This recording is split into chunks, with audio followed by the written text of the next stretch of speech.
Last month நான் ஒரு baby shower make over பண்ணியிருந்தேன். அதை பற்றின கிளிப்பிங்ஸ் தான் இந்த வீடியோவில் ஆட் பண்ணியிருக்கேன். ஸ்கிப் பண்ணாமல் பாருங்கள். நம்ம கிளைண்ட்டோட பேக்கேஜில் ஜுவல்லும் நான் கொடுக்குறதா இருந்துச்சு. அதனால் அவங்களுக்கு ஈரோடு போய் நான் ஜுவல் செலக்ட் பண்ணிவிட்டு அவங்க சொன்ன லொக்கேஷனுக்கு நான் ரீச் ஆகிட்டேன். ஆல்சோ நான் ஒரு மெஹந்தி ஆர்டிஸ்ட்டாக இருக்கனால என்னோட கிளைண்ட்ஸ்க்கு அது ஒரு ப்ளஸ் பாயிண்ட் தான். அவங்க மெஹந்திக்காக ஒரு ஆர்டிஸ்ட்டை சர்ச் பண்ணுறக்கூடிய அவசியமே இருக்காது. பேபி ஷவர்னாவே தீம் மெஹந்தி தாங்க. மேக்கப் பேக்கேஜ் கூடவே மெஹந்தி இன்க்ளூட் பண்ணி ரொம்ப ரொம்ப அஃபோர்டபுளாக நாங்கள் பண்ணி கொடுக்குறோம். ஆனால் நம்ம பேபி ஷவர் கிளைண்ட்ஸ் எல்லாமே ரொம்ப டயர்டாக இருப்பாங்க. ஸோ அவங்கள நாங்கள் ரொம்ப கம்ஃபர்டபுளாக தான் ஹேண்டில் பண்ணுவோம். 2 days பிஃபோர் மெஹந்தி முடிச்சுட்டு ஈவெண்ட் அன்றைக்கி ஏர்லி மார்னிங் நாங்கள் கிளம்பி போயிட்டோங்க.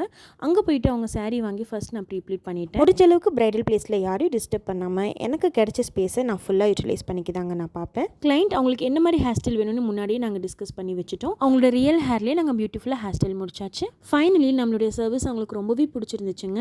மெஹந்தி ஸ்டெயினும் சூப்பராக வந்துருந்துச்சு. ஆல்சோ அவங்களுடைய மேக்கப்போடைய ஃபினிஷ் ரொம்ப நீட்டாக இருந்துச்சு. உங்களுக்கும் என்னோட மேக்கப் அண்ட் மெஹந்தி சர்வீஸ் இந்த நம்பருக்கு காண்டாக்ட் பண்ணுங்கள்.